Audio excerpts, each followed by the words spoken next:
Assalamu alaikum wa rahmatullah.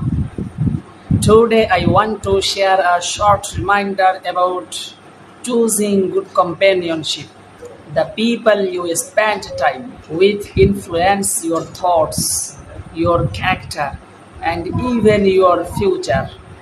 That's why Islam emphasizes choosing righteous friends who remind of Allah and encourage you to do good.